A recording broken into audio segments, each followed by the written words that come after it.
we're going to get into some specifics about some of the activities that are going on in the organization and some of the things that are, we believe, are, from our perspective, game changers. And just listening to some of the slides that Robert went through, we're in a period of transition. How long were you back there? Just enough to know that change is here, and the organization is going through a significant amount of change. And one of the benefits of it is we're doing it from a position of strength. And most times, having spent about 10 to 15 years in consulting, I was a turnaround guy, and I was always waiting for the call from the company that said, you know what, we've reached the pinnacle of our efficiency. What we'd like you to do is take us to the next level. You never got that call. You always got the call that, the market was lost, the CFO was gone, or they no longer have an idea as to what their next strategy is going to be. So change for an organization and disruptive change, and as listening to reviewing those, that list that Robert shared with you, either you do it to yourself or somebody's going to do it to you. And in our business, somebody is doing it to us.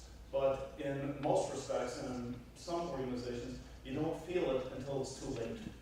And this is where we are as an organization. There's significant change in our marketplace, but we don't really feel it right now. But if we don't do something about it, it's going to take away our competitive advantage probably in 5 to 10 years. So we're in a period of change as an organization. For me, that's music to my ears because I've always been a change agent.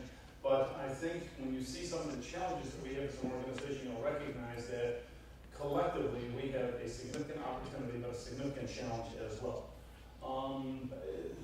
No more can I say than this is really why I came to Apex. I didn't come to Apex because I knew a whole lot about supply chain. I really didn't. Having done some financial work for organizations, I really didn't appreciate the value of supply chain. But more importantly, I didn't realize that this was really much more about people than it was about supply chain. And the value of Apex as an organization has always started with the individuals. It started this organization some 60 years ago, and it continues to be the cornerstone of what we are as an organization. Whether we work with corporations or whether we work with individuals, whether in US or in China or in different parts of the world, it always starts with people and it always ends with people. Whether we're talking about technology or anything else, it really is about the individual that we're focused on, not only creating an opportunity for them to have a rewarding career, but to make a difference in their organizations and a difference in the world. And that's what we're about as an organization. This is, everybody knows this. Supply chain has become a very different industry than even 10 to 15 years ago when I joined the organization back in 2006. It didn't have the weight that it does right now. And more importantly, the challenge for us as an organization, as not only a company but as individuals, is to start elevating the focus and the perception of individuals that are in supply chain into leaders. We've been very good at developing functional experts and subject matter experts, but we have not been as good as developing leaders in supply chain today. And so that's part of the focus that we have as an organization. And you'll see the impact that supply chain is having across almost every industry. There are very few organizations or industries that are impacted by a rapidly changing microcosm, not only of economies, but supply chains, and having a dramatic impact on people and economies. And so this is where some of the things that we look at as an organization. When you take a look at some of the challenges that we have, it is about leadership today. It is not just about functional expertise. That's the price of admission today to be in the game. Now you need to have you need to have that functional expertise, you need to have that technical capabilities, but you need to have that ability to work across cultures, across time zones, across vendors, customers. It's becoming a very dynamic marketplace, and we need to change the way that we prepare individuals to lead in the future. And as you'll see from our work with MSU on the Beyond Horizons project, it is going to take a different type of talent, but you base it on the content and the body of knowledge that Apex has today, and then you move from there. So we're not moving away from our core as an organization. We're still a content developing organization. That will always be our core as a company, but it's how we use that content that's going to change. And more importantly, the way that we engage not only with supply chain professionals, but with influencers. The consumer, the CEOs, the CIOs, HR departments. We need to have a much better impact across that spectrum of the supply chain. About a year ago, we sat down with the board and we said to them that we need to get out of a 1 to 3 year planning horizon. Most strategic plans tend to be about 1 to 3, maybe 3 to 5 years. What we challenged the board is that the board is no longer in the 1 to 3 year time frame. They need to be in the 5 to 10 year and 20 year time frame of planning. Because the changes that we make today that are going to have an impact on us and an organization 5 years from now need to be made and assessed and evaluated today, knowing that we're going to be wrong about what the future holds. We know we're going to be wrong. Anybody who's in SNLT and any forecasting, you know you're inherently wrong when you forecast, but we want to be closer to what the future looks like as opposed to waiting or reacting to it. So we got the board together and a number of experts, and we had a facilitated meeting by a gentleman who was from Intel, and he calls himself a futurist, and this is my dream job, to be a futurist. I don't know that you can ever have a better job in predicting the future and then never being right. It's a great opportunity. But we got a number of subject matter experts together, and we want them to take a look at 10 years from now.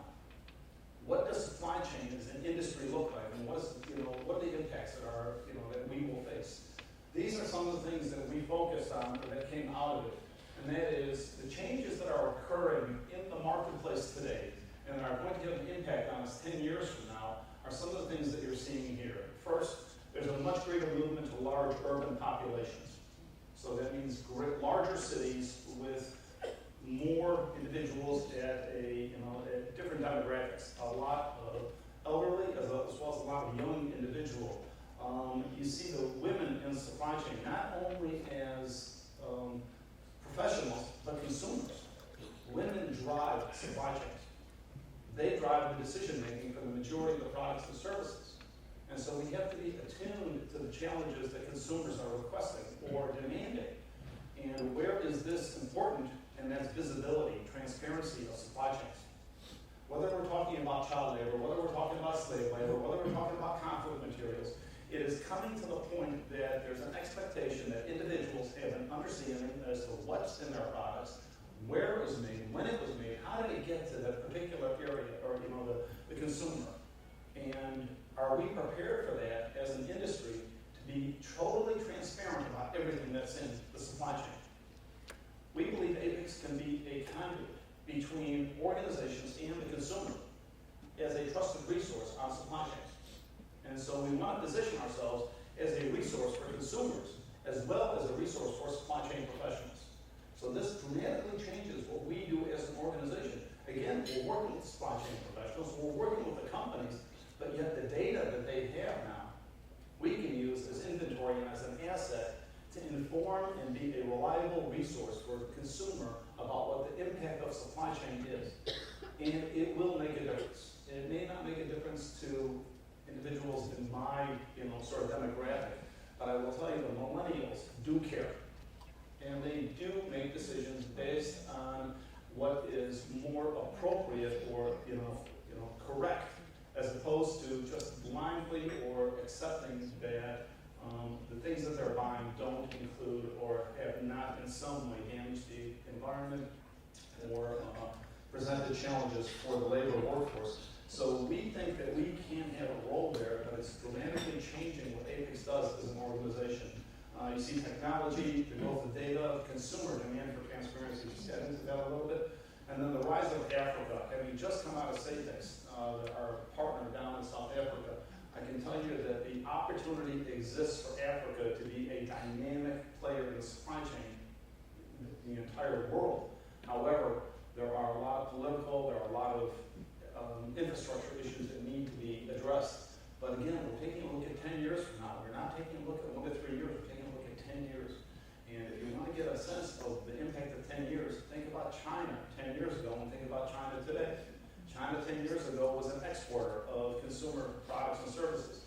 China today is a net importer of products and services. China is making products for China. They cannot serve their consumer market sufficiently, So in less than 10 years, you've become from China as an industry, as a global player in the production and the delivery and the manufacturing of goods, to a net importer of products and services. Less than 10 years, and we think that this change will continue to increase. There are a couple of interesting issues that we take a look at. This one's an interesting chart. When you take a look at the red line, that indicates the productivity or the manufacturing output, and then the blue line indicates manufacturing employment. And again, this shouldn't probably be a surprise to a whole lot of us. Output is dramatically increasing while the number of employees that are driving the output are decreasing. Efficiencies, technology, a whole host of different changes, as well as the shift out of North America in terms of, again, this is U.S., out of a lot of heavy labor and into a lot of automation, a lot of high-tech environments. Okay, so that's positive. We're seeing manufacturing output increase. Here's a little bit more concerning, and that is when you take a look at manufacturing as a percentage of GDP within the United States relative to finance, and we're talking about financialization, we're talking about private equity firms and the impact that they have on the economy. You'll see that financialization has started to have a much bigger role in our economy, but yet when you took a look at that previous chart, you saw manufacturing output significantly increasing. As a percentage of our GDP, it's decreasing, and we're down to about 10% right now. So why is this interesting? Why is this a curious problem for us? Because manufacturing is a long-term investment. Training and professional development is a long-term investment. It is not a quick fix. And so to get individuals and to get equity into the industry, to invest in manufacturing, it's a long-term play. That's inconsistent with most private equity firms who have a time horizon of less than 5 years. So that they're looking for the quick flip in terms of the monetization of their investment back to the investors. But yet, when you take a look at manufacturing, it's starting to become a much lower part of our GDP, albeit we're increasing our productivity. We're not increasing the percentage of manufacturing within the marketplace. Why isn't manufacturing as attractive today as it used to be? And we'll get into some of those challenges in a second. I'm not going to run the slide and this video. Most of you have seen this right now. It's GE trying to transform itself from a heavy manufacturing organization into a data repository. And if you've ever seen this, the gentleman on Owen is the young individual here, and mom and dad are over there on the right side. He's telling him that he's going to work for GE. And his dad tells him, well, your grandfather worked for GE, worked on the railroad. And he goes to say, well, we're going to connect the railroads to the suppliers and the vendors and the customers. And he goes and he slams the sledgehammer on the desk and he goes, you can't pick this up, can you? And he goes, well, no. He goes, it's not about that. He goes, don't worry about it. You can't pick it up. It's a little bit heavy. So the concept is that GE is trying to transform itself, but yet the perception of most individuals about GE doesn't change. And that's part of the challenge that we have is that supply chain is changing. We need to change our perspective of what the impact of supply chain has on our industry. And this is where we're focused as an organization. So we talked about perception of manufacturing. On the left-hand side, this is from the Manufacturing Institute, the perception overall of manufacturing relative to other industries, industry preference. And you see that it comes in at number 5. Yet, when you take a look at Gen Y, individuals coming into the workforce and their perception, it drops down to number 7. If you think that this is just an anomaly, go to a high school and talk to them about manufacturing. And watch their eyes roll back into the back of their heads and saying, you know what? Don't want to talk about manufacturing. Want to talk about tech. Want to talk about finance. Want to talk about other roles or other activities that they see as more interesting or more rewarding than manufacturing. But yet, when you take a look at the data that occurs inside the pay and the hiring right now, manufacturing, we're second only to engineers in the entire market. Part of the challenge that we have, and this is a comparison of the chief supply chain management role, they did a survey on not only finding, hiring, developing talent, relocating, and retaining talent. And you'll see that in most cases, it's about the same in all industries, except when you come into a couple of areas right over here, and that is measuring talent and retaining talent, and specifically in the APAC region. And this is a particular challenge because in China and in the Asian market, most of the employers will not pay for their employees to get training. The expectation is that it's the employee's responsibility to come prepared to get a job, not the employer's responsibility.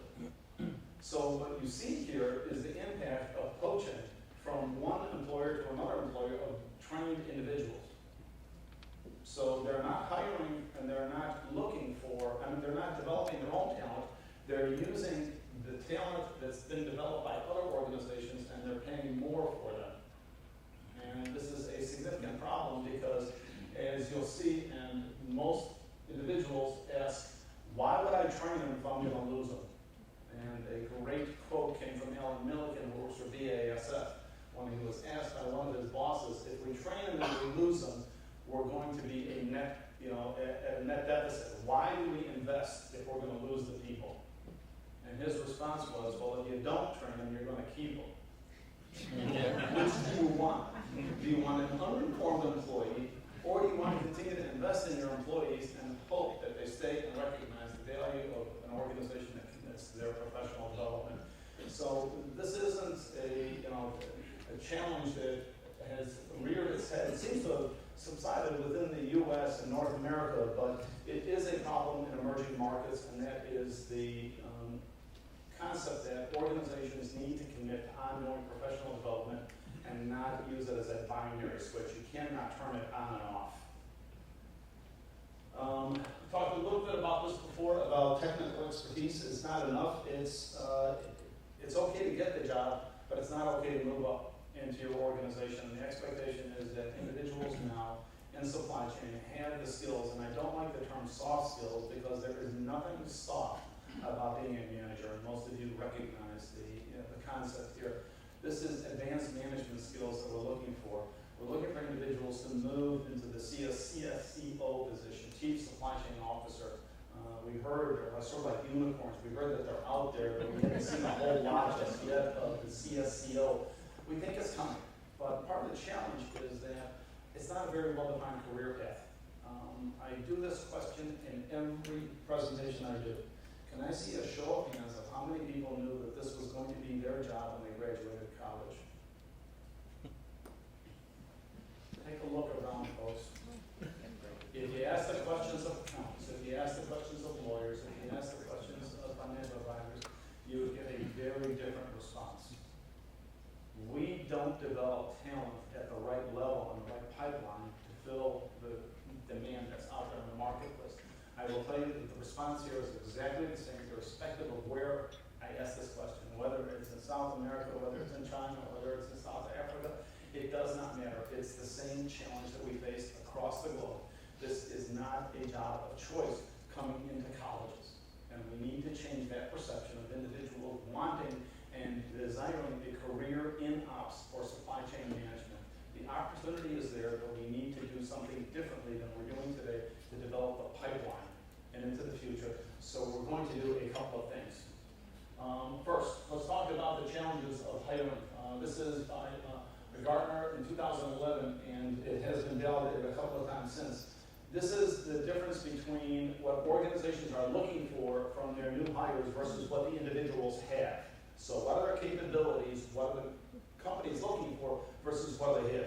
Interestingly, there's a couple of areas that were overweighted. Analytics. We love our algorithms, we love our spreadsheets, and too often we over-rely on the spreadsheets of the algorithms instead of evaluating the problem before applying the solution. The other one is supply chain technology. Not surprising. Most of the systems and most of the technology that we have far outweighs or outstrips the capacity of the individuals to use it today. If I ask the show of hands how many people are going through an ERP implementation or the next ERP implementation or the ongoing ERP implementation, you get a pretty good sense of the challenges that we have with technology. Let's go to the other side, where we have the biggest gap. And the biggest gap that occurs here is in problem solving. That's critical thinking. We are not preparing individuals to critically think.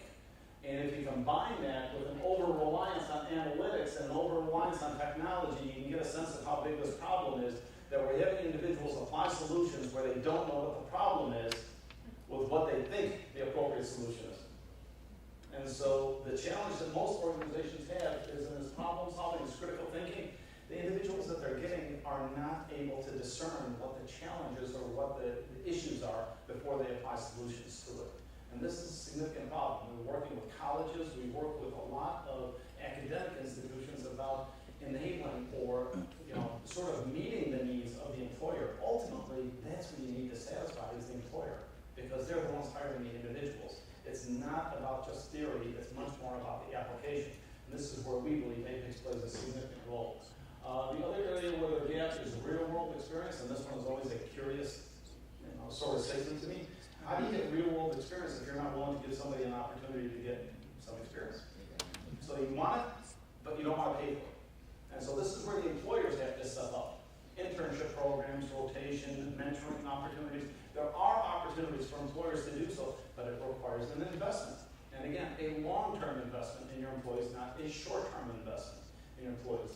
The last one is global business leadership skills. Again, not surprising. How do you get these if the company is not willing to take a chance and give the individual the exposure and the opportunity to get it? So we're talking about joint responsibilities, not only academic. We're talking about the private sector, the companies, as well as associations, addressing the challenges that are faced here. Talent shortages in North America, you take a look at where we are relative to the global average. We're slightly lower, but yet 32% having difficulty finding jobs. There are some estimates that we'll have about $2.5 to $3 million individuals shortage by 2025. 3 million individuals in supply chain. And that cuts across a variety of job titles, as we all know, that exist in supply chain. This, while individuals are not, can't find jobs, this is a huge opportunity we have as an organization. Where are these jobs? You take a look at the ones that are highlighted in blue. Most of these are relevant to supply chain, whether you're talking about the skilled trades or management, executive, technicians, engineers. These are directly in our sweet spot as an organization. So we have an opportunity to enable individuals to get not only hired, but make a difference in their organizations. Here are some of the interesting statistics. This is according to the U.S. News and World Report. And again, I think they're light on the number of jobs, but you take a look at the growth rate that they're anticipating in this marketplace, about 12%. Median salary, $95,000. For individuals with high school diploma, it's about $77,000. Now again, that's not their starting salary, that's the median for individuals with a high school diploma. When they start getting a baccalaureate or a master's degree, it goes in the 90s and about $110,000, $120,000. Hiring for individuals in supply chain, second only to engineers. 95% placement rate out of schools right now in supply chain and ops management programs. 95%. Starting salary, second only to engineers in the marketplace. But yet, we can't get enough individuals interested in this. And this is a huge gap that we have as an organization, because when you take a look at the benefits that are part of this industry, it's significant. And yet most people find out about it in their third or fourth year at school. When I go to colleges and I talk to them, freshmen and sophomores you don't find them in supply chain and ops management programs. You find them in their junior and senior year when somebody says to them, whether they're in finance or industrial engineering or some type of other study, take a look at supply chain. This is a huge opportunity. Talk a little bit about the sport. This is our research that we've done with our employment outlook report. You see the average salary for by education level. This is significant. When you show this to high school and college students, they stand up and take notes, because this is significant. This is not only a living wage, this is a significantly higher than median salary for a lot of other functions and organizations. And we're talking about trained individuals in supply chain and ops management. We're not talking about having to go through 10 to 15 years of training beyond that. These are real opportunities in the marketplace. There's some discussion about that technology is going to overtake and it's going to replace a lot of the individuals. As a matter of fact, we see it as elevating the competency and the capability of individuals to utilize the technology in the marketplace. Yes, technology will have an effect, but the individuals that are responsible to not only utilize the data, but to discern what the challenges are with the data and the technology are going to be required. So we think this creates a significant opportunity for us as a player together in the marketplace to enable individuals to understand and utilize and leverage data in the marketplace. This is becoming a game changer for us as an organization. We've done a couple of research. This is one that we did with the National Association of Manufacturing Institute in Deloitte about women in supply chain. And the only way I can say it is that we have done an abysmal job of promoting and recognizing the value and the contributions that women make into the supply chain. In some of our surveys, we've seen where women's starting salaries are higher than men when they start, because a lot of organizations are looking to attract those individuals into their workforce, but yet when you take a look at 5 and 10 years into the job, the pay gap between men and women changes dramatically, where men out-earn women by almost 30% after about 10 years in the marketplace. And when you take a look at women in management, less than 26% of management is occupied by women. Although there are a number of empirical studies of organizations, and those that are more diversified in terms of gender outperform their counterparts. So it's not a function of, is it the right thing to do? It's the rational thing to do. If you're focused on shareholder value, if you're focused on increasing productivity of the organization, we need to find a way to enable individuals as well as organizations to change their work policies, to change their opportunities for women at the same level that they're investing in other resources for the organization. This, matter of fact, yesterday we rolled out a toolkit for individuals specifically on gender diversity within the workforce. So if you take a look at that, I think this is a significant opportunity that we have as an organization. There it is. I didn't know that they put it in there. This came out yesterday, as a matter of fact. It's outlines for ways for individuals to get into the industries and for organizations to increase their awareness of the careers in supply chain, and specifically for women. And we think this is a huge opportunity. So we worked with the Manufacturing Institute on this. It's a how-to. And a lot of organizations say we don't know how. Well, we're telling you how to engage a diverse workforce and how to enable your organizations to take advantage of this opportunity that exists in the marketplace. We've got a couple of case studies on the website. If you take a look, I'm not going to run those because I know that we're short on time, but we do make a difference in organizations. We do make a difference in people's lives.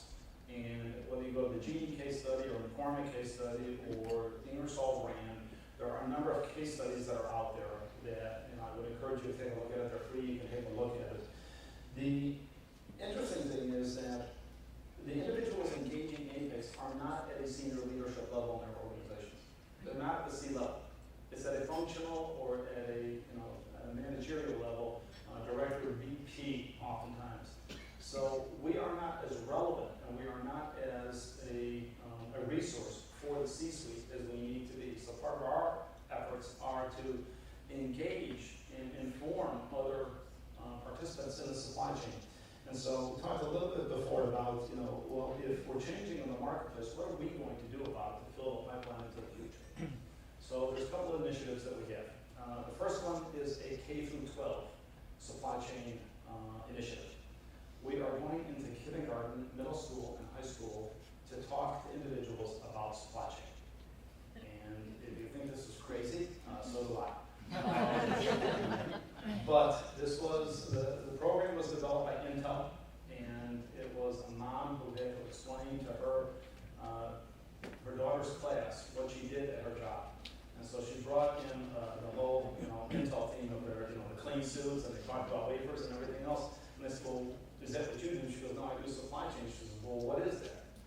And so if you've ever had a challenge, or if you ever had answers, what is supply chain to anybody, it's really not as well understood in the marketplace in terms of what all the activities that are in supply chain. So she developed a simulation game for kindergartners using a lemonade stand. And she talked to her daughter about how many lemons do you need to buy to make a pitcher of lemonade. Well, how much are you going to sell that lemonade for? If you have to buy the lemons, you want to make more than you sell, than you want. Where do you put your lemonade stand? So you're talking about logistics. So they're teaching kids about supply chain without ever mentioning the word supply chain. so we have the simulation game, and it's ready to roll out for the kindergartners, and we're going to give this away to schools. For middle school, it's going to be with Lego cars. For high schools, can you guess what we're going to use? Cell phone. Cell phone. Cell phone. Cell phone. That's right. The simulation games are going to be free to schools, but what we want to do is get individuals and schools interested in supply chain without talking to them about supply chain, because it's a very difficult concept for a lot of individuals to understand, but they clearly understand some of the activities that they do on a day-to-day basis and the impact that it has. So we've already gotten sponsorship when we're going to take this program on into our the Apex Supply Chain Council, our foundation organization. Intel has committed $25,000 a year for the next 3 years to fund the development of this program, and we're looking for corporate sponsors to do this as well. I think Apple would be very interested in sponsoring a supply chain simulation using phones in a high school. So I think this is a great opportunity for us, but I think it's focused on developing the pipeline for the next 10 to 15 years well after I'm gone. And when we take a look at 15 years from now and saying, where are the individuals coming from, at least we've made the investment today that we can hopefully reap in the future. And we're going to do the same focus for, HR professionals and CEOs at a very different level on awareness. It's not a function of having them become part of us, or become members, or to take on the certification. That's not their role. But they need to be aware of what supply chain professionals do, the contributions they make to their organizations, and specifically the talents and the skills necessary to be successful in supply chain careers. And this is part of the challenge that we have. So we talked about changes in the marketplace. Can you tell me who our number one competitor is today? CSCMP? Nope. Ourselves. Amazon? ISM? Nope. Ourselves. Not Amazon. It's a company called LinkedIn. Microsoft. Microsoft just operated 26 billion with $1 billion on it. Microsoft saw something, and LinkedIn has done something in the past 6 months that was sort of interesting. They bought a company called Lynda. Has anybody participated in Lynda before? Yes. Lynda is an online educational platform at a very tertiary level. It's an entry level. And let me ask a couple of questions. What's the first thing that anybody does when they change their job? The most accurate data on any profession is within LinkedIn. And now LinkedIn is starting to segment their marketplace relative to the professionals. And it's not a huge leap to think that they would start to segment supply chain professionals from doctors, from lawyers, from accountants, and others, and start to deliver content to them because they're already doing it. And they're finding ways to monetize the assets that they have. Well, how did associations start? Apex, how did it start 60 years ago? Not only a body of knowledge, but it had a core group of individuals who said, you know what, we need to serve our industry and our professionals better. Well, LinkedIn has leapfrogged most associations. And so when we talked a little bit before about our competition. It's the competition we don't see right now that's going to dramatically change the way that we need to respond in the marketplace. So we are looking at those types of organizations as having to beat them into the marketplace because we know that they're coming. And online education and free education is becoming much more of a common concept than the traditional, you buy content, you take the certifications, and then you get membership dues. Our business model is changing. Within 5 to 10 years, our business model will be based on data. Data will be an inventory for us as an organization. That doesn't mean that we're walking away from certification. We believe that there's a huge market for certification, and we'll talk a little bit about CLTD in a second, but we believe that we need to change our business model if we're going to be successful the next 10, 15, 20 years as an organization. We cannot stand still as an organization and expect to have the same kinds of results that we've had into the future. This is a video, again, case studies here. So where we focus on as an organization, end to end. We presented this concept to the board back in 2010 that we wanted to be an end-to-end supply chain association. The only content area that we are not a leader in the marketplace right now is on procurement, contracting, and sourcing. SIPs and marketplace. But when you take a look at using the SCORE framework, starting with design, from design, plan, make, source, deliver, return, and customer service, we have leadership potential and reality in every one of those market spaces. And that was our intent in 2010, was to be an end-to-end supply chain association. And so when you take a look to do so, from the career stages, we now have content in every one of the areas. And so now we can be taking a look at careers as end-to-end. Not only awareness, but in senior leadership for organizations. We believe that we're well positioned to do so. This new certification, CLTV, it will roll out in 8 days. Less than 1 year after our development of the content, or the concept of CLTV, it's getting rolled out. And we couldn't be more excited about this. We had expected to have approximately 500 individuals take the initial test to set the cut score. We have had 6,000 inquiries for this content. If half of it hits, it will be significantly pleased in terms of what the outcome of this is. We think this is a game changer at Cravex. I told my staff that I think this will be bigger than CSCT. The marketplace, specifically in the international marketplace for logistics, transportation, and distribution, is significantly larger than what we understand as an industry today. So this will start to enable us as an organization to have conversations with a whole new group of professionals and to engage our organization in areas that we heretofore did not have a footprint in. So some things that you can do if you're in a career opportunity, first, professional development. It's a personal commitment and it's a personal responsibility. You have to take the initial steps. Companies, while they may support you, it is up to the individual to be the sort of the driver of their careers. Certification programs, obviously, from our perspective, that is a differentiator in the marketplace. Networking. The fact that you're here today, that you're taking time out of your personal time to participate and to network, is a significant statement on your behalf. And this is getting to be increasingly more difficult to get time out of people. It's almost easier to get money out of people today than it is time. So the fact that you're able to, to carve out time like this to be a part of a professional network says a lot about you and says a lot about the Houston chapter. If you're in the leadership for the organization, encourage your employees to take on professional development. Let's see some of the things that you can do here. I'm often asked, what keeps me up at night? What am I worried about? I'm worried about the next recession. The last recession occurred in 2008. If you take a look at history, over the past 60 years, we've had a recession approximately every 8 years for the past 60 years. That doesn't mean there's one tomorrow or one on the horizon, but the last one was in 2008. In 2008, the recession started somewhere in the spring.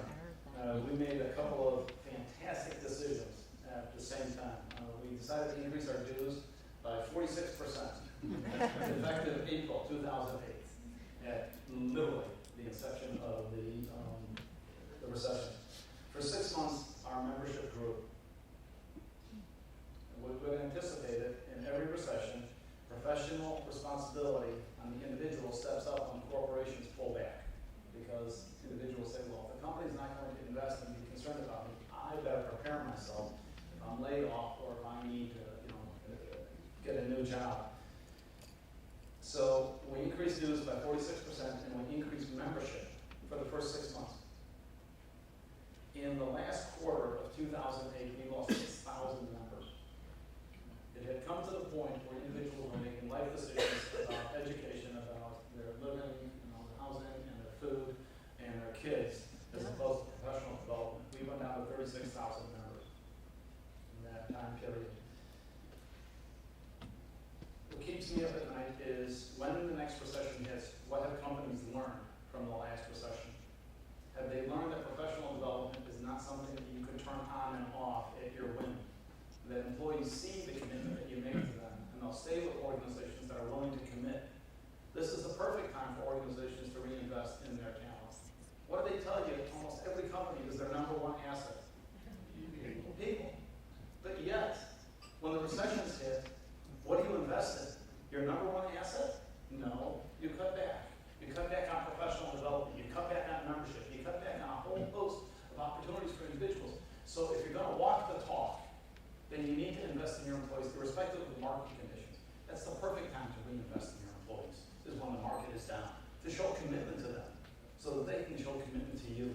And so hopefully the retention percentage dips a little bit in favor of the organizations with individuals staying with companies that do invest in them. So what keeps me up at night is the next recession. What happened? What have companies learned? What have individuals learned from the last recession? That professional development and ongoing education is it's a cornerstone of professional, a profession. And so when we take a look at Apex as an organization, we want to be their resource for individuals. We want to be their resource for companies, but we need to change the way that we work and how we work with those organizations. I don't think Jack Welch had this perspective when he first started in GD, that it was people first. I think I'd like to say that Jack has a much better perspective today on the value of individuals and how they lead organizations, because it is about people. It's always been about people for Apex, and it will always be about people. This is my favorite quote, and this is one I close with all the time. And that is, this is from 2010, MIT, when they were trying to describe what they were looking for from supply chain professionals. Superhuman combination, technical depth, business breadth, soft skills, be a leader, influencer, and diplomat. Deep subject matter expertise, integrated understanding of broader business imperatives, and ability to lead coworkers while operating across countries and cross cultures. Who wouldn't want that employee? You know who they're describing? That's you. This is what they're describing. These are the traits that you have, and this is what individuals and organizations look for in supply chain professionals. This is what we do. This is what Apex does. And this is what you do. And that's what you make Apex the organization that it is. So I'm sincere when I say that I'm humbled to be following individuals like Robert, because I think we stand on the shoulders of giants in this industry that have positioned us for success, not only today, but in the future. Our responsibility, my responsibility, is to make sure that this organization is relevant 10, 20 years from now. And hopefully, with your engagement, your participation, we can be that organization. I look forward to the next 10 years, maybe from the outside in as opposed from the inside out. But I think we have a great opportunity, and I'm hopeful and encouraged by the enthusiasm and the commitment that individuals such as yourselves have made for not only Apex, but the entire supply chain field. Thank you very much.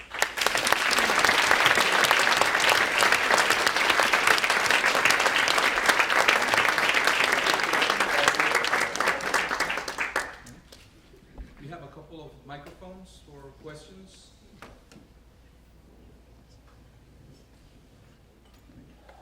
Yep.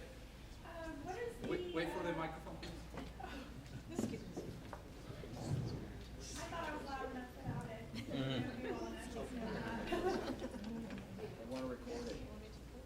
What are the plans for educating individuals with CLTD, considering that none of your instructors will have that designation from the get-go? Yeah, that's interesting thought, because one of the concerns that we had was that most of the instructors are going to take the exam and set the pass rate at an exceptionally high, high level. So we're trying to take a look at non-instructors, but we're working on IDP right now to get the instructors qualified. So the instructors have access to the ECMs as well as the instructor materials ready.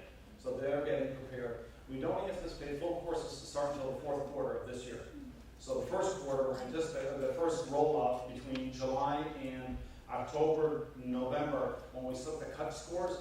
We want to get as broad a participation as possible so that we can get an appropriate cut score. This is psychometrically validated, so we have to validate the questions in the exam, but we don't want instructors artificially setting a much higher bar. So we're going to sort of like soft pedal this to the instructors, but that, as we all know, they'll be the first in line to take the exam.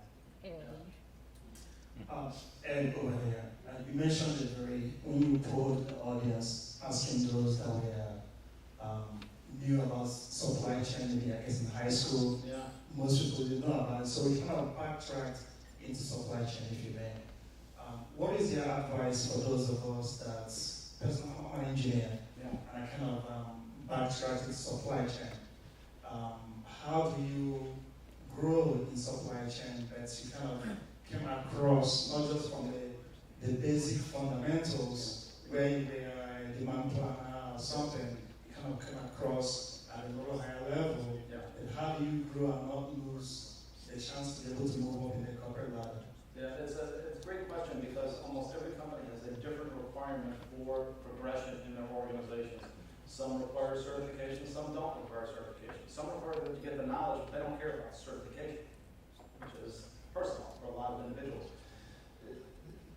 From our perspective, we think it's a strength that we have the diversity that we have as an industry. Part of the challenge is that I can't tell you how to get from point A to point D in supply chain. I don't have that career path for you. Almost everybody has taken a different path to their careers and leadership today. Yourself, through engineering. Some individuals done through procurement, some have done through logistics, some through warehousing. So the benefit is that we have all this diversity. The challenge is that we have all this diversity and that it's not as well defined. So being a finance guy, I graduated and I wanted a career in finance. And, so I got my CPA, and then I realized I wanted a personality, so I wanted to do something else. I can tell you what the path to a CFO was in an organization. I knew exactly the roles and knowledge that I had to attain before I was considered a CFO in an organization. When we take a look at our industry, I can't tell you that. We can't tell you that. We don't have this well defined, and that's part of the challenge.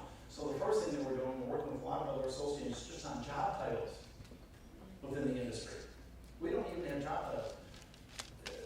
Quick story, in 2006, when I came to Apex, I looked in the Department of Labor guide for supply chain professional or supply chain manager or operations manager. There was no such title.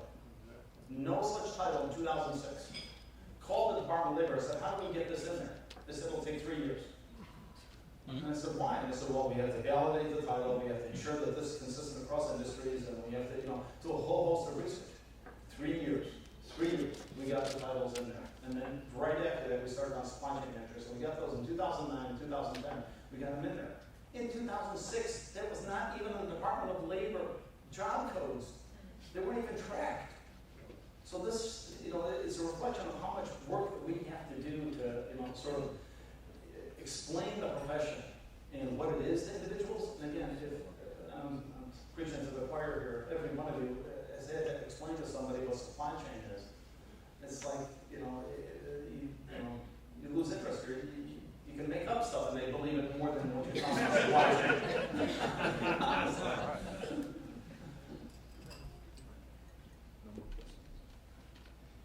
Yeah.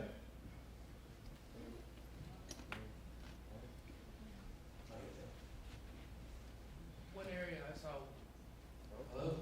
Okay. One area I saw was studying for the CSCP was I'm an expediter, and for that title in the book is this happens when stuff is a fan and you need this person to take care of what's going on.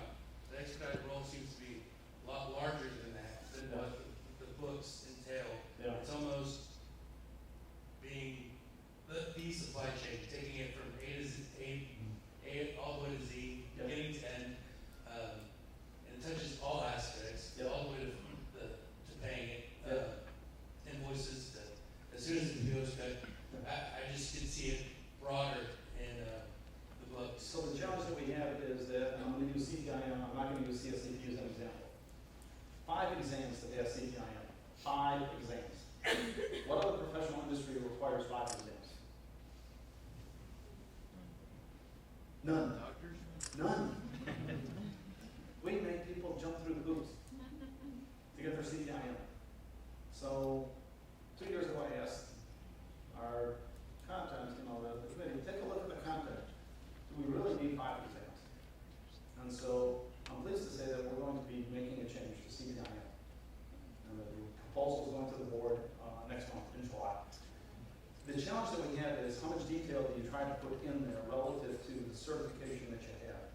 And a good example of that is SMR. And if anybody has sat down for SMR, it has nothing to do with CPIM and the application. We We promote the certification as an application-based content and a certification, but yet fully 90% of the individuals that take CPIM have nothing to do with strategic management of resources. And it's the hardest thing for them to pass.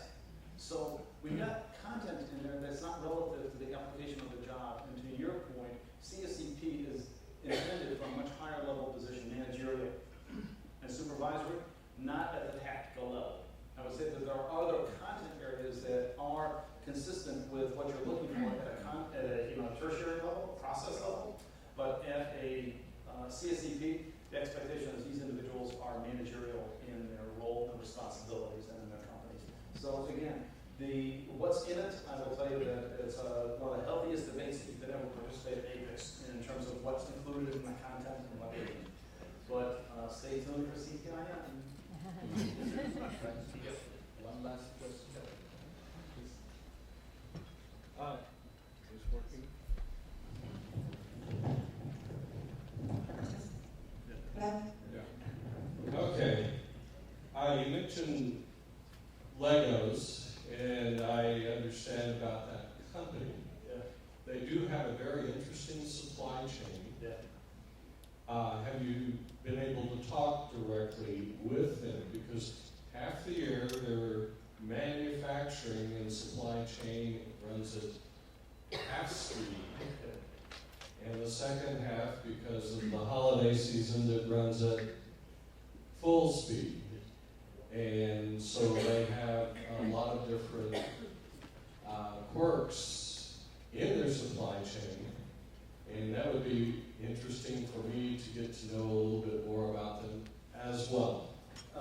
We have not approached them yet. As a matter of fact, the hire that we made from Intel started last week. So we are in the incubation stage of the product. Okay. The first rollout will be at conference. We are going to do a simulation for Legos at conference. So we're inviting high schoolers and some middle school individuals at conference to go through the simulation there. The team is working now on, if anybody has rolled out a new product or knows exactly what I'm talking about, we're developing the product itself, the look, the feel, the instructor, content, because this is only out to schools. And this has to be turnkey for a lot of teachers, because number one, they won't pay for it, because they don't have the funds. So we have to make it easy for them to adapt to the content. And we're going to make it as part of their STEM program. So the focus is on existing programs in schools that have STEM and using supply chain management as part of a STEM curriculum. So for the specific companies, we haven't approached them yet because we don't have a product to show them just yet. We haven't rolled it out yet. But that's the intent, is to go to the schools and to go to the companies that we're developing this content with and having them sponsor it for the kids. That makes sense. So you're going to prototype it, Yep. qualify it, Yep. and then go to Lego. That's correct. Very good idea.